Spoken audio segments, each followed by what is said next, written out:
Alors bonjour à tous, bonjour à toutes, et merci d'être présents aujourd'hui pour cette conférence qui amène avec nous Blake Smith. Blake est historien, critique et traducteur. Il a enseigné à l'Université de Chicago et ailleurs. Il est actuellement fellow au Huntington Library à Los Angeles. Et il publie dans d'innombrables revues, Tablet, American Affairs, Foreign Policy, etc. Je vous invite à le lire. Alors, nous avons beaucoup de chance de l'avoir aujourd'hui avec nous. Il va nous parler pendant 45 minutes environ, et un échange avec la salle se fera par la suite. Je n'en dis pas plus, je lui cède la parole. Merci beaucoup. Merci bien à tout le monde d'être venu, et merci à Karim Vinogrev de m'avoir invité à parler avec vous. Vous pouvez m'entendre? Okay. Alors, je vais commencer en faisant quelques excuses. D'abord sur mon français. En théorie, je suis historien de la France, donc je devrais avoir, pour vous parler maintenant, un meilleur français que je n'ai. Mais ça fait quasiment 4 ans que je ne suis pas allé en France, ou que je n'ai pas utilisé mon français dans un contexte professionnel. Donc, je vous prie d'être patient avec moi. Et si jamais il y a besoin de clarification, on peut passer en anglais. Vous pouvez me poser des questions en anglais ou demander que je redise quelque chose. Mais bon, j'espère que ça va aller. Deuxième moment, bien que je suis de formation historien, je suis passé, comme Karim vient d'évoquer, dans l'essayisme depuis quelques années. Donc j'écris plutôt pour un grand public, ou au moins un public restreint, mais non académique, non universitaire. Donc j'ai un peu perdu mes repères pour faire une présentation disciplinaire classique. Donc je ne vais pas présenter aujourd'hui un travail bien fini, accompli, mais vraiment quelque chose en chantier, un sujet auquel je pense que j'essaie de développer, et j'espère que nous aurons une conversation là où vous pouvez justement m'aider à penser plus élaborément ce travail. Je pense que c'est tout pour excuses. C'est mal ouvert. Alors, ce sujet-là dont je vais parler, c'est un parallèle. Vous avez lu le résumé de la présentation? Ils ont ça? En théorie. Mais bon, ce sujet-là dont je vais parler, c'est un parallèle que je trouve dans l'œuvre de ce qu'on appelle récemment le dernier Barthes, les derniers écrits de Roland Barthes, fin des années 70, parallèle qu'il établit entre le comportement, la conduite, le gouvernement de soi qu'on devrait avoir en matière d'amour, en question érotico-romantique, et la conduite, le comportement qu'on pourrait avoir comme sujet libéral de ce qu'il appelle un deuxième ou un nouveau libéralisme, parce qu'il espère, vers la fin de sa vie, dans ces dernières années, à repenser les bases intellectuelles du libéralisme. Et il englobe ces deux éthiques, cette éthique de sujet amoureux et cette éthique de sujet politique, dans ce qu'il appelle la valeur du neutre. Ce ne sont pas des concepts qui sont bien connus à ce moment comme étant importants pour Barthes, parce que la plus grande élaboration de cela, c'est dans une série des cours qu'il donne au Collège de France, le Nôtre, mais ça ne sort comme livre qu'il y a, je ne sais pas, 10 ans ou comme ça. Ça c'est novembre 2002, donc ça fait déjà 20 ans. Mais le dernier Barthes, c'est vraiment relativement nouveau comme thème dans ce petit champ de Barthes Studies, les études de Roland Barthes. Et on n'a pas grande habitude de lui considérer comme penseur politique, et encore moins comme penseur qui a une ambition à repenser le libéralisme. Je ne sais pas si les étudiants d'aujourd'hui, je me fais vraiment vieux en disant ça, mais si les étudiants d'aujourd'hui connaissent qui c'est Roland Barthes, mais juste pour commencer avec quelques repères biographiques avant d'approfondir ce parallèle entre l'éthique de l'amoureux et l'éthique du sujet libéral. Roland Barthes, il est né en 1915. Il a commencé à 3 reprises des projets de doctorat. Il a commencé 3 thèses sans en finir une. Et puis il est devenu, dans les années 50, critique littéraire. Et pendant son temps, il a écrit les essais qui sont devenus le livre Mythologie, que je pense reste toujours son livre le plus lu, le plus connu. À cette époque, aux années 50, il est connu comme intellectuel de gauche, affilié avec certaines nuances au marxisme. Il a, je pense, s'est jamais adhéré au Parti communiste, mais il était assez proche avec. Et dans les mythologies, on peut voir quelques critiques du colonialisme français en Indochine et en Algérie, par exemple, des critiques de poujadisme. Mais la plupart de ces écrits de cette époque, ce n'est pas vraiment des grands thèmes politiques. Aux années 60, il se réoriente de son essayisme vers une approche plus scientifique ou pseudo-scientifique, empruntant pour son analyse des faits culturels des modèles, des concepts du linguistique structuraliste qui était à l'époque très influentiel sur beaucoup de domaines. Et il s'associe avec des groupuscules gauchistes d'un marxisme hétérodoxe comme le journal Tel Quel. Et c'est à partir de ce journal-là qu'il rencontre sa future étudiante Julia Kristeva, dont je vais parler un peu à la fin de cette présentation. Puis, aux années 70, et là c'est la dernière décennie, il se débarrasse de son intérêt et pour la politique de gauche et pour les approches structuralistes, scientifisantes, pour revenir vers un essayisme idiosyncratique. Et ça s'allie dans son orientation politique avec un tournant vers un certain libéralisme, avec un centrisme.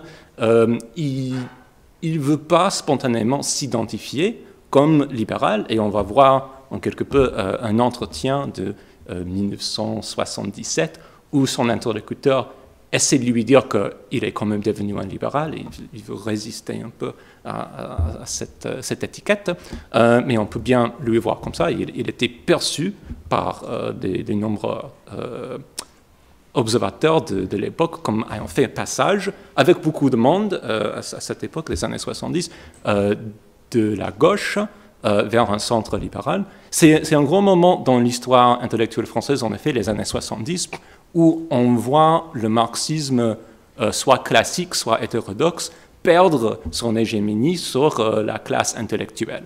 Donc il y a beaucoup de monde comme Foucault, par exemple, ou justement Kristeva, qui passe d'un engagement soit pour le Parti communiste, soit pour des groupuscules d'extrême gauche, vers un centre qui n'a pas encore pour eux un vrai nom.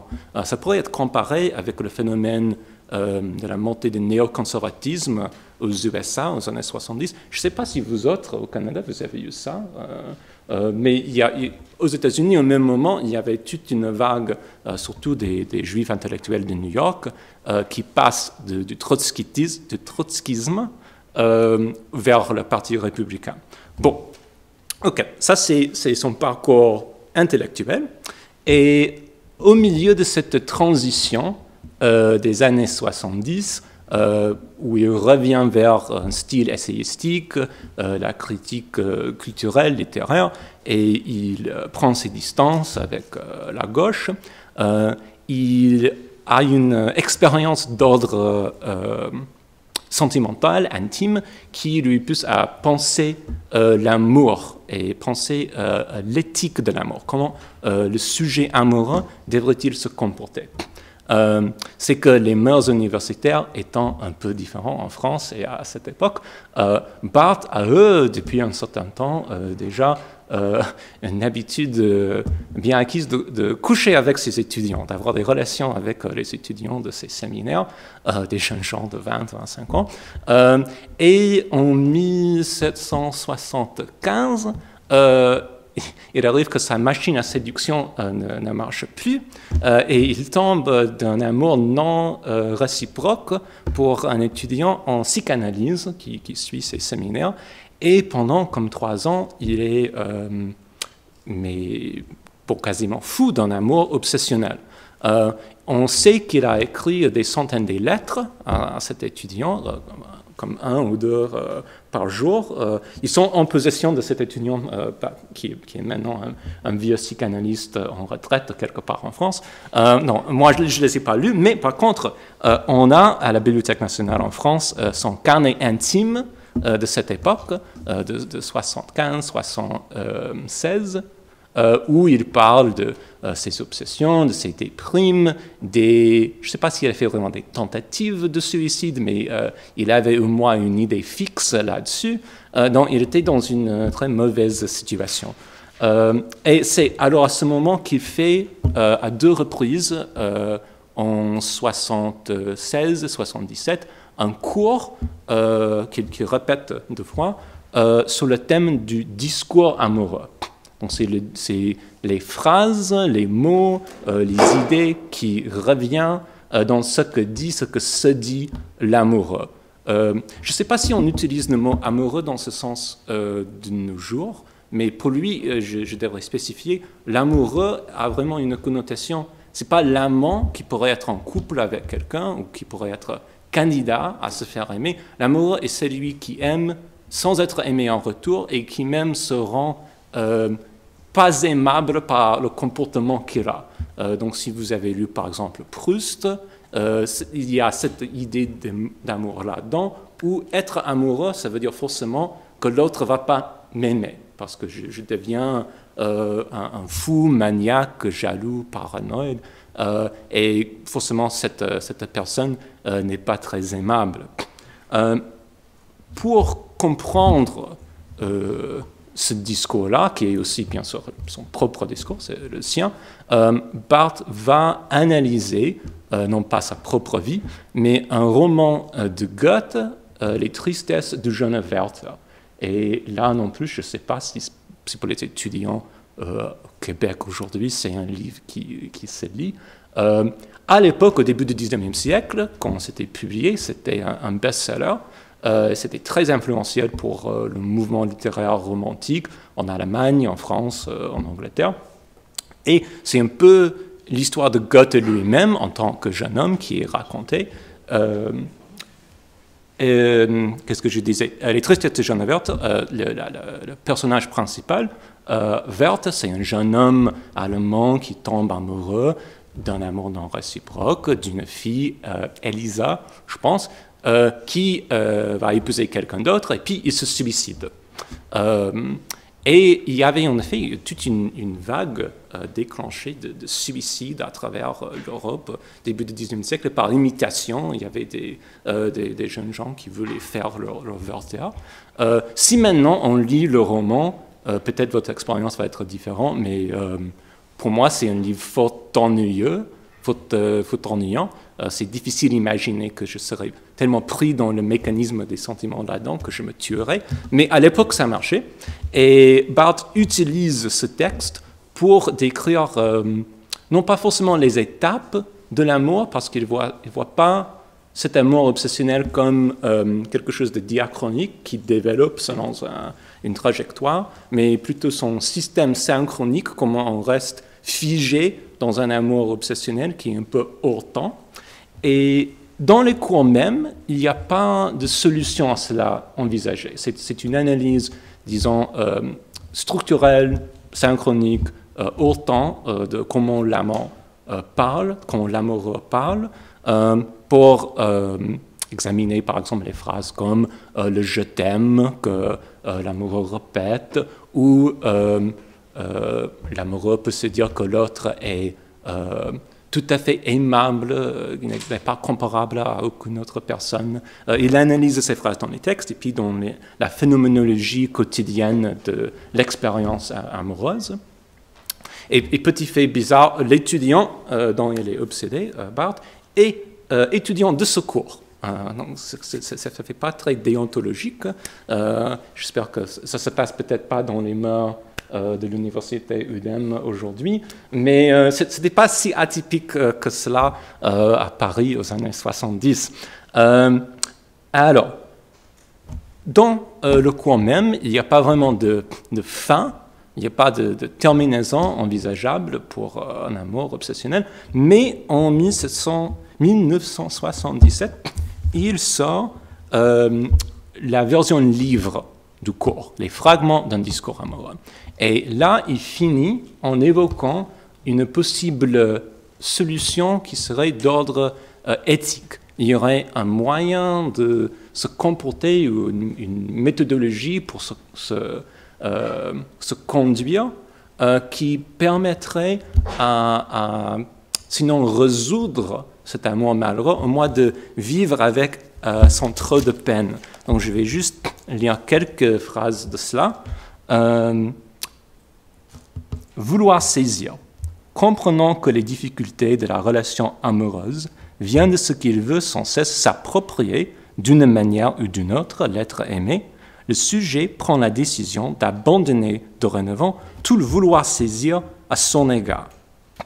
Le NVS, le non-vouloir saisir, expression imitée de l'Orient, Barthes a tout un truc où il aime invoquer les concepts oriental ou asiatique sans citation ou sans vraie base empirique, donc on va laisser ça à côté, est un substitut retourné du suicide. Donc au lieu de me suicider, comme a fait Werther, je vais adopter cette tactique de non-vouloir saisir. Ne pas se tuer d'amour veut dire prendre cette décision de ne pas saisir l'autre. Alors là, Barthes reconnaît, comme il fait tout au long du livre, que quand on aime quelqu'un d'une manière non réciproque, on pourrait penser, dans une première fois, que ça c'est quelque chose qui exalte l'autre et qui abaisse le soi, qui c'est une manière de s'humilier ou de se mettre à un rang inférieur à quelqu'un qu'on exalte, mais il y a aussi bien une agression et une violence contre cet autre qu'on veut prendre comme possession à soi. Et il regarde hors le roman Werther beaucoup les sections de l'œuvre de Proust autour de l'amour que Marcel, le narrateur de La recherche de temps perdu, a pour Albertine, qu'il prend comme prisonnière à un moment donné dans le roman. Alors il y a une agression, il y a un désir d'avoir l'autre tout pour soi en cet amour, et Barthes, en reconnaissant la violence et le fait que cet amour lui rend lui-même malheureux, il veut s'en débarrasser. Comment faire ça? Comment faire le non-vouloir saisir? Bon, il faut que le vouloir saisir cesse, mais il faut aussi que le non-vouloir saisir ne se voie pas. Je ne veux pas substituer à l'emportement chaleureux de la passion la vie appauvrie, le vouloir mourir, la grande lassitude. Le NVS est vif, sec. D'une part, je ne m'oppose pas au monde sensoriel, je laisse circuler en moi le désir. D'autre part, je l'accote contre ma vérité est d'aimer absolument, faute de quoi je me retire, je me disperse, comme une troupe qui renonce à investir. Alors, là, Barthes différencie ce qu'il veut promouvoir comme tactique pour sortir de cet amour malheureux des réponses traditionnelles qu'on pourrait avoir à cela. Une moralité, je ne sais pas, stoïcienne, chrétienne, ou même le bon sens pratique de tout le monde pourrait nous dire que si on aime sans être aimé par l'autre, on devrait désister, on devrait laisser tomber, passer à autre chose. Notre Seigneur nous dit que si un membre te fait mal, il faut bien le couper, justement parlant de désir sexuel. Mais ce n'est pas la stratégie que Barthes conseille à lui-même ni à nous. Justement parce que ça aussi, c'est une manière d'imposer, d'agresser, de faire preuve d'une volonté de puissance dont il veut non plus, il veut prendre ni l'autre comme objet à posséder, ni prendre son désir, son amour comme un objet à contrôler, manipuler, éliminer, machin. Il veut laisser en quelque manière le désir, la passion circuler à l'intérieur de soi, sans forcément avoir besoin de le concrétiser dans un projet, le réaliser dans le monde, ou le contrôler pour l'extirper de soi. Est-ce que ça a du sens? OK. Je ne sais pas bien si ça marche, en tout cas ça a marché pour lui, il passe à autre chose, et il a un petit carnet, soit parisien, qui tient 2 ans après, qui après est publié, où on voit ses aventures érotiques plus amusantes. Mais ce non-vouloir saisir, qui présente comme une pensée informée par un Orient vague, par une philosophie zen, est une manière d'échapper à la fois au besoin d'être forcé soit à réaliser mon idéal, de posséder l'autre, ou de me le vider, d'y renoncer totalement. Ce serait un moyen de le garder, mais comme projet virtuel, en le sublimant. Alors, là, j'ai dit tout au début qu'il y a un parallèle que je vais établir entre l'éthique que Barthes établit en domaine érotico-romantique, en matière d'amour, et l'éthique qu'il veut établir au même moment en politique. Donc, quelques semaines après la sortie, l'apparition du livre, il va donner une leçon inaugurale au Collège de France, justement pour ce cours, le nôtre. Et à ce moment, il est interpellé par un jeune Bernard-Henri Lévy pour un entretien, je pense dans le Nouvel Observateur. Je ne sais pas si on sait qui c'est Bernard-Henri Lévy. C'est des jeunes. Est-ce que les jeunes aujourd'hui lisent de Bernard-Henri Lévy? Est-ce qu'ils lisent de BHA? Bon, il n'y a pas forcément besoin. Peut-être même si vous ne savez pas qui c'est, ça c'est bien. Mais en tout cas, à l'époque, c'était un jeune intellectuel qui se présentait comme faisant ce passage, très important à l'époque, de l'extrême gauche au centre. Il se présente comme ancien maoïste, ancien 68ard, qui a retrouvé les vraies valeurs d'une religion judéo-chrétienne un peu vague et d'un libéralisme éclairé. Et il fait un entretien avec Barthes où il essaie de classer Barthes, lui aussi, comme faisant cette transition et étant libéral. Donc il lui demande, ou il lui dit dans cet entretien, au fond, si vous avez une politique, c'est un peu comme la morale provisoire de Descartes, une politique constamment provisoire, minimale, minimaliste. Et Barthes lui répond, la notion de position minimale m'intéresse, et me paraît souvent la moins injuste. Pour moi, le minimal en politique, ce qui est absolument intraitable, c'est le problème du fascisme, dont le minimal, ce serait de ne pas être oppressif, totalitaire, machin. Et Bernard-Henri Lévy lui répond, finalement, le libéralisme, qui pour quelques raisons est entre guillemets, n'est-il pas aussi une position minimale qui convient finalement assez bien? Donc, il y a toute une tradition en théorie politique, de Judith Shklar par exemple, il y a plein de...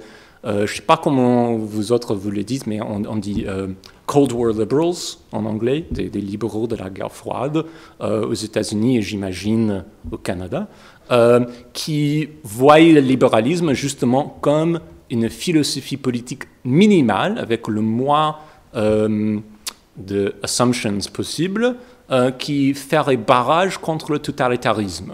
Donc Bernard-Henri Lévy, ayant reçu à faire dire à Barthes qu'il a une politique minimale, lui demande, n'est-ce pas le libéralisme qui serait au moins, c'est pas la politique minimale la meilleure, au moins quelqu'un qui va assez bien. Et Barthes lui répond qu'il y a 2 libéralismes. Un bon et un mauvais, vous pouvez imaginer. Bon, le mauvais, c'est un libéralisme qui est presque toujours souterrainement autoritaire, paternaliste, du côté de la bonne conscience.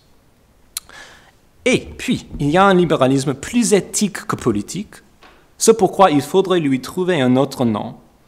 Et justement, Barthes, à d'autres moments, pendant cette année et l'année prochaine, 78, va évoquer un deuxième libéralisme, donc soit un libéralisme autre, un libéralisme deuxième, ou quelque chose qui n'a pas de nom, qui serait comme une suspension profonde du jugement, un non-racisme intégral appliqué à n'importe quel type d'objet ou de sujet, un non-racisme intégral qui irait maintenant dans la direction du zen. Donc je pense juste à lire ça pour une première fois, ça n'a peut-être pas du tout de sens, parce que le libéralisme bien serait un non-racisme intégral informé par le zen. Mais on irait un peu plus lentement. D'abord, il y a un libéralisme autoritaire et paternaliste. Et si on lit ça à côté de la leçon inaugurale que Barthes fait au Collège de France, qui est l'occasion de cet entretien, là, on voit que Barthes critique là-dedans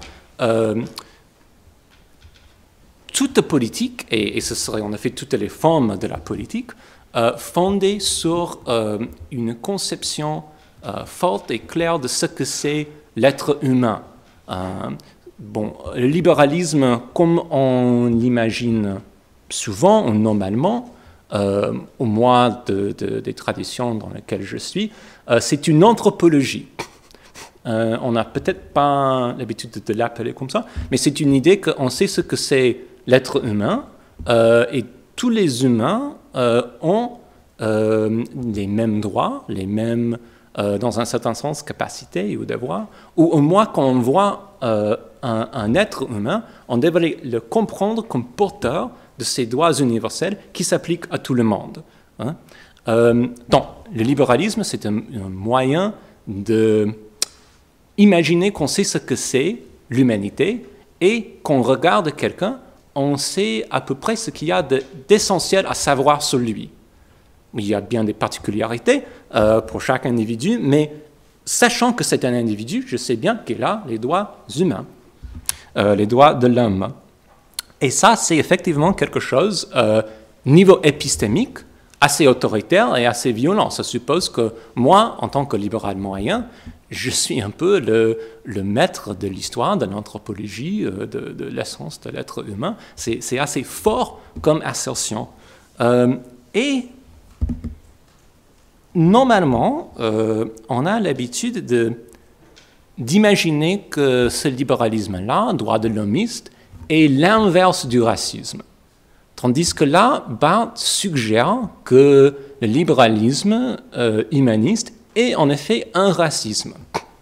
Et pour éviter cela, il faut bien repenser totalement ces bases intellectuelles. On croit, parce que normalement, quand on parle du racisme, on imagine que c'est classer les êtres selon les races biologiques ou culturelles, c'est subdiviser l'humanité en groupes asiatiques, blancs, noirs, machin. Et on pourrait critiquer cette pratique au nom de l'unité de la race humaine.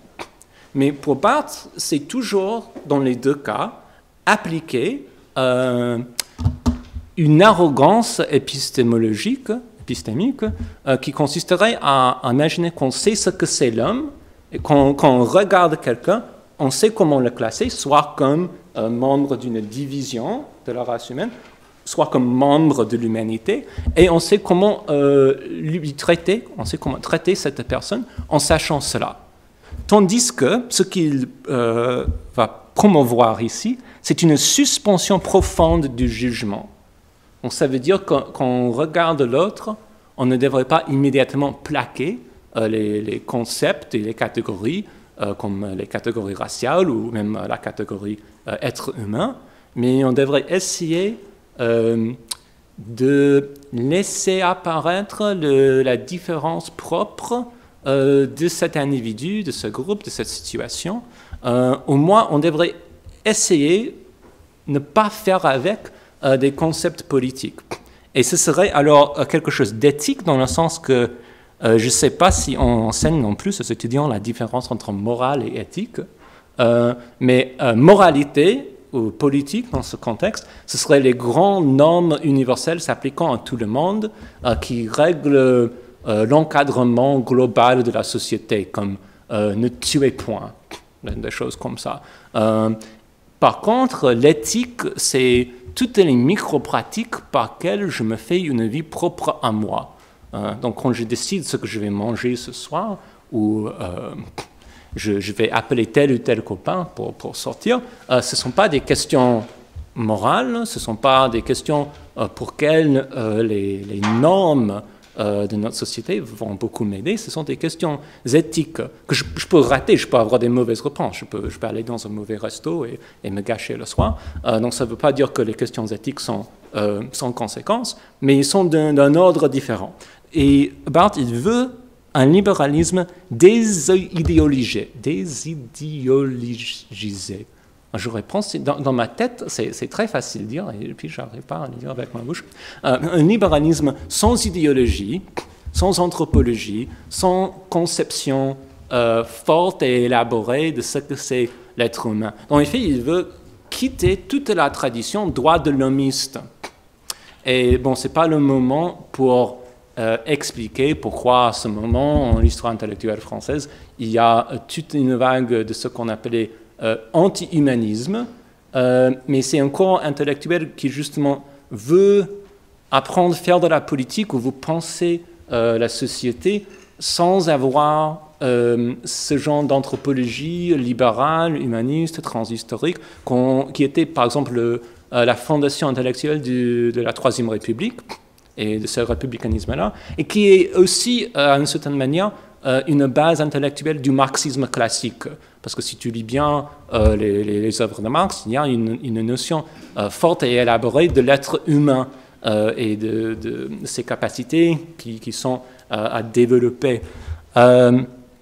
Alors, ce non-racisme intégral qui irait maintenant dans la direction du zen, moi je trouve qu'il y a un parallèle implicite et j'espère intéressant à développer entre cela et l'éthique de l'amoureux qui développe au même moment.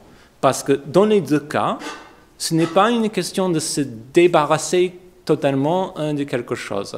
Ce n'est pas une histoire de liquider le concept de l'humain ou de ne pas jamais appliquer des concepts, parce que sinon on n'arriverait pas à penser, on n'arriverait pas à faire de la politique, mais de pouvoir, à des moments spécifiques, des conditions locales, ne pas appliquer temporairement cette grille conceptuelle. C'est de pouvoir suspendre.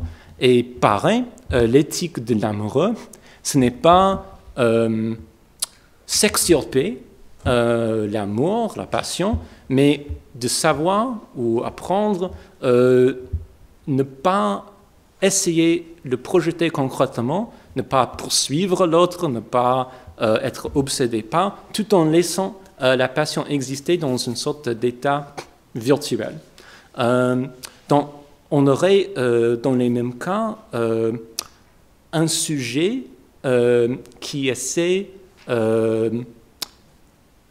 d'organiser son comportement sans avoir des conceptions fixes.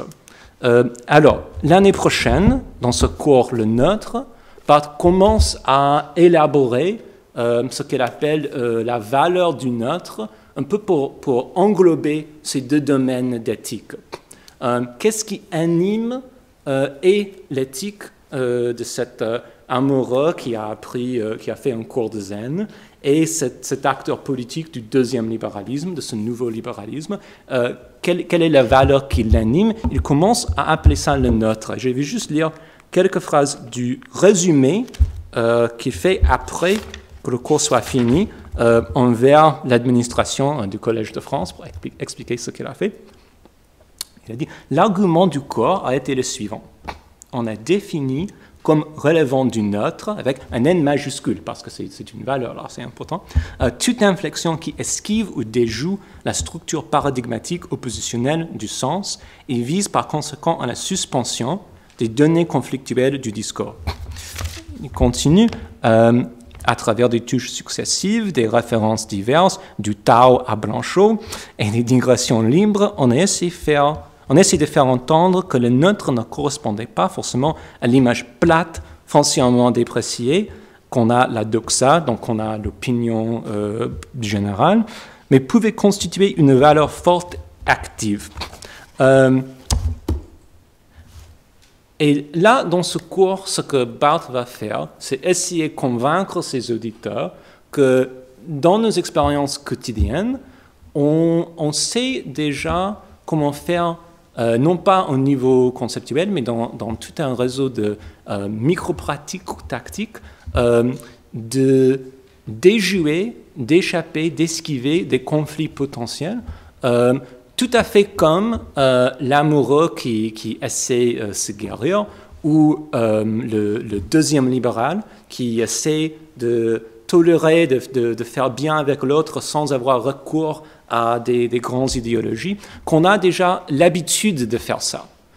Et pour nous convaincre, il va indiquer toute une variété de petites situations quotidiennes, comme par exemple, chez moi, il y a bientôt l'élection, en quelques semaines, et on ne peut pas passer un jour sans qu'une conversation soit commencée par quelques interlocuteurs là-dessus, pendant lequel on serait obligé de rejoindre un camp, de prendre une position, de s'identifier comme démocrate, républicain, machin. Donc de prendre une position par rapport à son interlocuteur, par rapport au parti, par rapport à l'événement qui serait l'élection. Mais on arrive aussi tous les jours avec peut-être des amis, des membres de la famille qui ont des opinions différentes, comme on sait. Ne pas étouffer le conflit, ni de le refonder à un autre niveau, de faire rien en fait de conceptuel, mais de suspendre le conflit. Par exemple, en faisant l'ignorant. Ah bien, il y a une élection. Ça, je ne savais pas. C'est la première fois que j'en entends parler. Ou je peux poser des questions inutiles, des digressions. Ah oui, c'est intéressant, c'est quel genre encore qu'on vote? Ah oui, vous avez déjà voté, vous? On peut faire l'ignorant, on peut poser des questions, on peut faire des digressions inutiles. Donc il y a des chapitres sur toutes ces stratégies. La stratégie de la bêtise, la stratégie de la pédanterie, ça se dit comme ça, le fait d'être pédant. La digression, il y a des nombreux mécanismes discursifs pour échapper, non pas de manière permanente au conflit, mais juste le mettre en suspens. On fait ça tout le temps. Et Barthes dit là que quand on fait ça, même inconsciemment, c'est animé par une certaine recherche du neutre qui serait non pas un état d'inimité, mais qui serait ce que Foucault, par exemple, appellerait une petite hétérotopie. C'est un petit moment hors le temps des grands conflits et des grandes contradictions idéologiques et autres qui organisent notre société, notre politique, où on met en suspens, on n'active pas, au moins on n'active pas complètement, les conflits potentiels qui sont toujours autour de nous. Donc on a des tactiques pour faire ça, on fait ça, on sait comment ça se fait. Tout à fait comme, j'imagine, quasiment tout le monde, ou au moins un certain nombre de vous, ont eu des expériences de tomber en amour de façon malheureuse, pas réussie. Et j'espère que, bon, évidemment, vous n'êtes pas suicidé parce que vous êtes là. Donc, vous avez de quelque manière réussi à survivre à cela.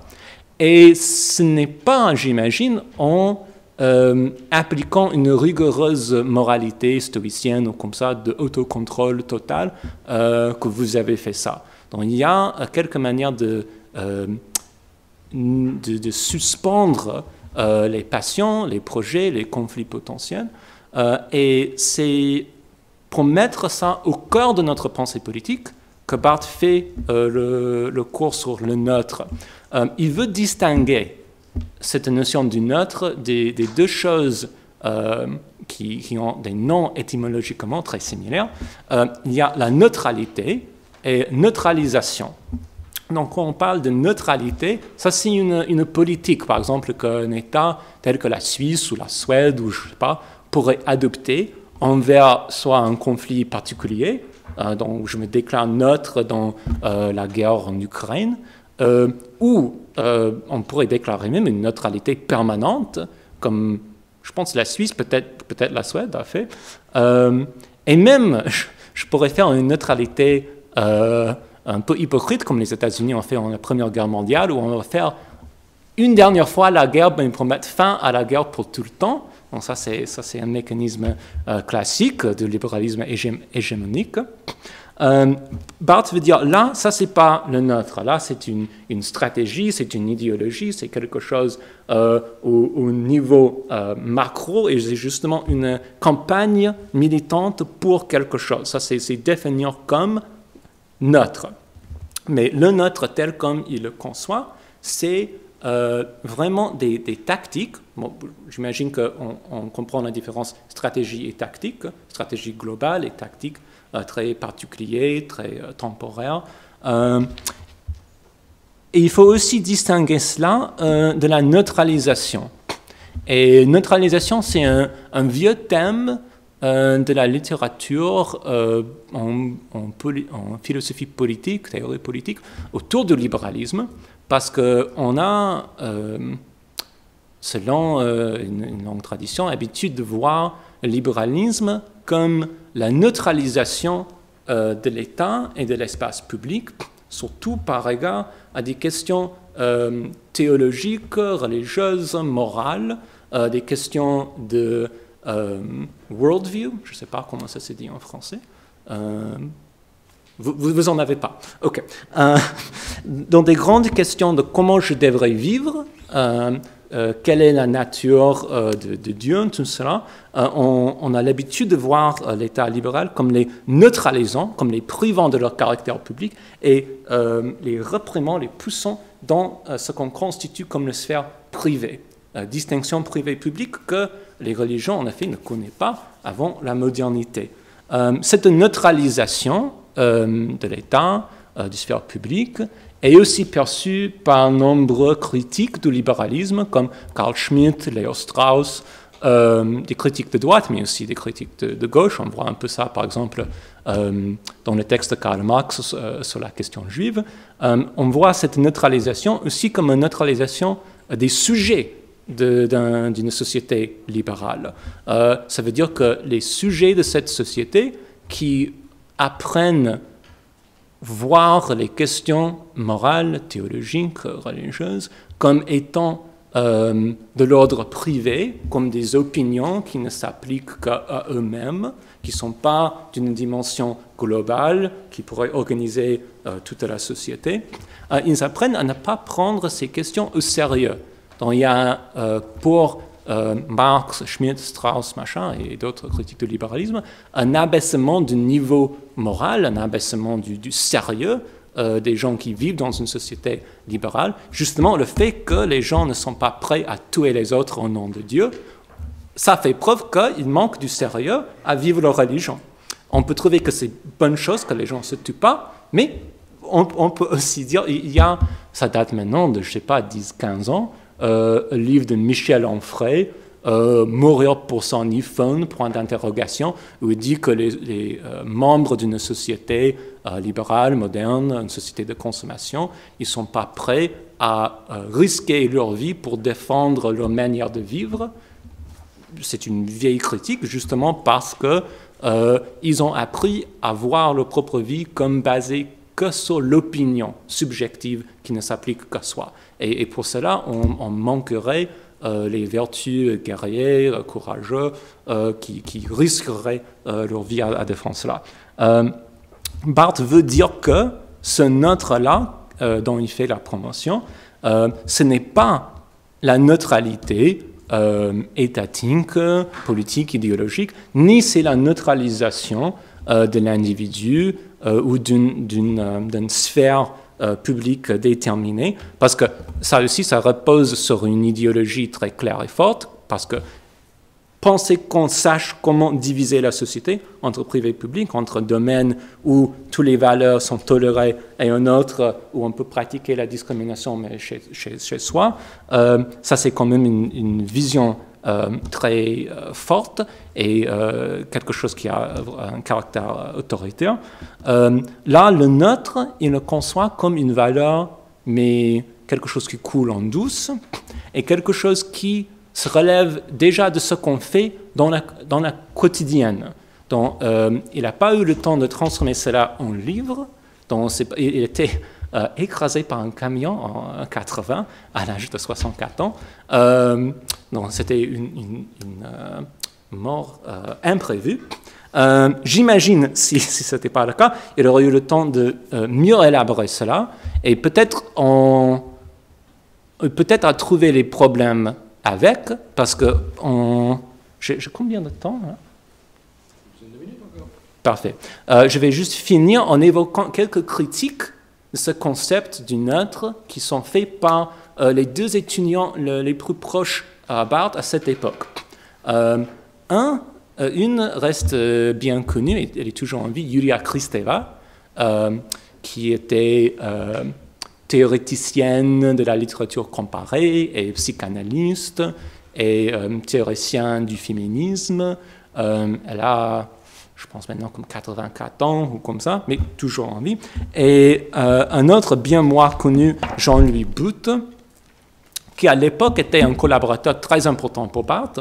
Il était un peu le rédacteur de son autobiographie expérimentale Roland Barthes par Roland Barthes. Ça, c'est le titre, et puis c'est marrant, tu vois, c'est le livre Roland Barthes par Roland Barthes par Roland Barthes. Et pour le livre Les fragments d'un discours amoureux. Donc, Booth était vraiment impliqué dans ce projet dont je viens de parler, sur l'éthique de l'amour. Et lui et Kristeva font justement des critiques divergents, mais assez importants, au corps des idées de cette éthique d'amour que Barthes développe, qui, je pense, s'applique aussi plus généralement à sa valeur du neutre et l'idée de mettre en parallèle cette éthique de l'amoureux et cette éthique du deuxième libéralisme. Donc je vais juste évoquer rapidement ces critiques, et puis je finis et on peut discuter. On verra si ce que j'ai dit a quelque sens pour personne.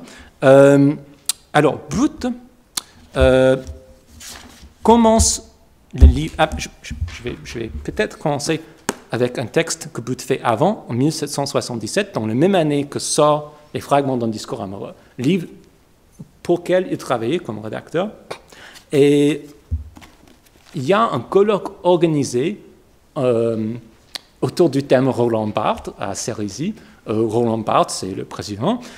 Et la dernière intervention, c'est de Booth, son étudiant, en doctorat à cette époque. Et il donne un discours assez bizarre, c'est une sorte d'avant-garde performance. Mais à un moment donné, il pose une question autour de ce non-vouloir saisir, en disant « Les Werther se suicident ?» Point d'interrogation. Quoi d'autre, sinon espérer une conversion mondaine à l'amour, ou ce serait plutôt des pirouettes et des sauts qui renoueront l'adoration perpétuelle du langage et l'adorable lui-même, Dieu et corps se baudissant comme des chèvres dans le grand paysage de l'imaginaire. Ce rythme de va-et-vient et la manipulation de l'affect, tous alors manipulent, s'en aperçoivent, et les graines du chapelet mystique roulent toutes seules de leurs mains. C'est ainsi que l'on arrive de l'amour au non-vouloir saisir. Donc il y a bien un ton ironique en cela. Il évoque le non-vouloir saisir comme une sorte de fantasme littéraire, comme l'esthétisation de la passion, plutôt qu'une vraie solution. Mais c'est de manière assez gentille, parce que c'est en face même de son... comment ça se dit, directeur de thèse? Oui, c'est ça. Donc, c'est quand même devant son directeur de thèse qu'il fait ça. Mais 2 ans après, il fait sortir un petit livre qui n'est pas du tout lu aujourd'hui, mais qui est bien intéressant, quoique d'une bizarreté un peu nietzschéenne, le destructeur d'intensité. Et là, il commence à disant justement que tout le monde sait comment pratiquer une sorte de neutre par lequel on échappe aux conflits et contradictions entre les grands clivages, soit au niveau psychique pulsionnel, soit au niveau société et politique, entre des pôles rivaux idéologiques. Et ça, c'est une manière d'assoupir le joueur. Sous son allure inoffensive, c'est un remède cheval. Vous périssez sans vous en apercevoir. Ne supprime-t-elle pas toute légèreté, toute grâce, toute diaphanéité, toute disposition rêveuse, tout envolée de l'âme? N'étend-elle pas la rigueur de garde-chiourme avec laquelle l'ancienne morale surveillait les débauches de caractère, jusqu'à supprimer toutes les luxures et les échappées de la dévotion? Non, il veut dire effectivement que cette attitude du neutre, ça supprime ce qu'il y a de bien, de puissant, de vivant dans nos passions, dans nos pulsions. En fait, c'est rejoindre le critique d'une extrême droite ou d'une extrême gauche contre le libéralisme, en disant que ce neutre, c'est qu'une neutralisation, c'est un abaissement de niveau d'âme qui ne serait plus sensible aux grands appels des passions, ou comme Booth les appelle, les intensités, ou même les dieux. Et de l'autre côté, tandis que Booth dit que le neutre, c'est pas bien parce que finalement, ce n'est que le vieux libéralisme sous un autre nom, et ça représente un abaissement, une sorte de castration psychique de l'être humain. Julia Kristeva, pour sa part, plus gentiment, après la mort de Barthes, en 1983, va sortir son propre livre sur l'amour.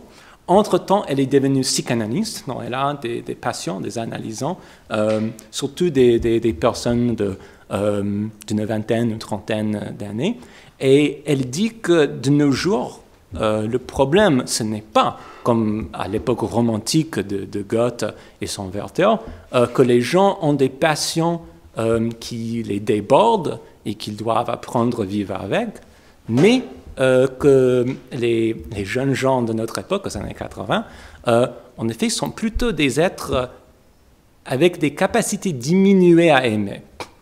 Ce sont des êtres surtout déprimés, et ça, Kristeva n'est pas du tout la seule à constater cela. Bon nombre des psychanalystes des années 70 et 80 constatent que le profil classique du patient psychanalytique, tel que décrit Freud, c'est quelqu'un de névrotique. Donc, c'est quelqu'un qui a des pulsions que consciemment il trouverait répréhensibles et il passe alors par une répression dans des symptômes qui sont à décrypter. Mais cet être-là, le névrotique de Vienne, fin de siècle, d'il y a 100 ans, c'est un être à la fois avec une moralité conservatrice très forte et des passions très puissantes.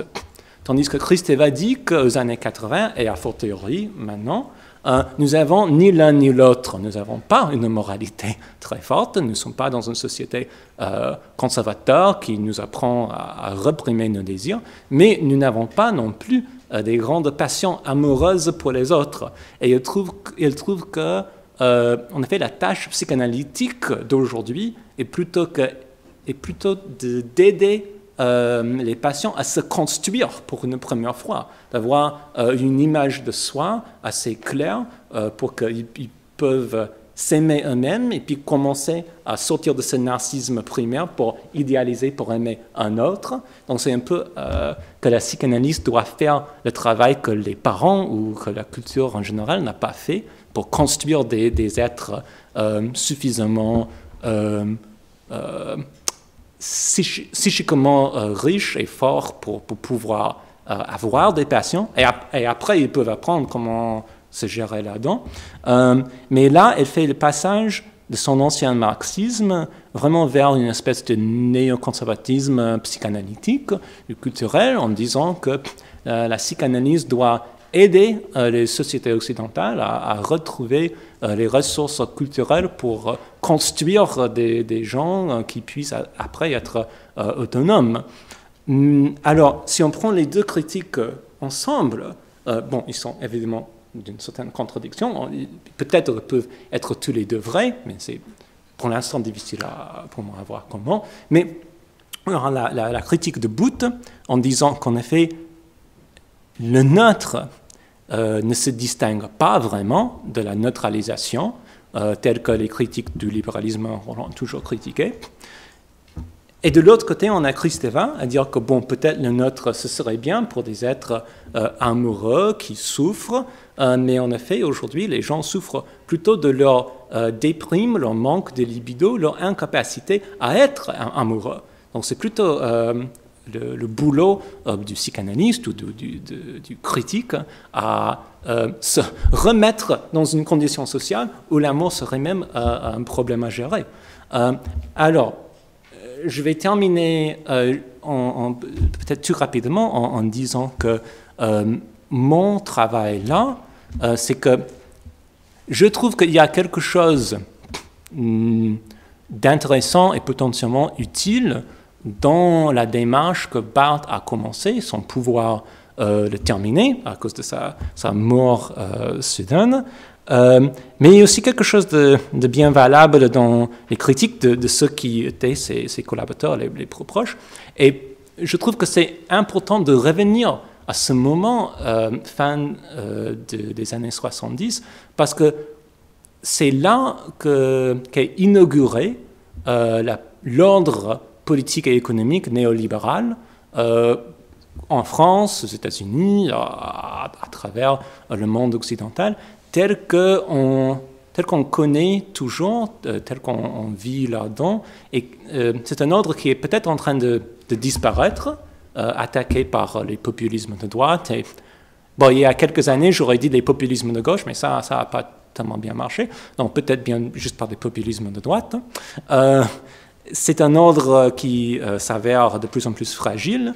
Et je pense que c'est pertinent de revenir vers les sources intellectuelles de cette inauguration de l'ordre néolibéral, auquel Barthes, Krusteva, Bernard-Henri Lévy, tous participent en essayant de revenir vers le libéralisme aux années 70 et aussi lui donner un nouveau contenu.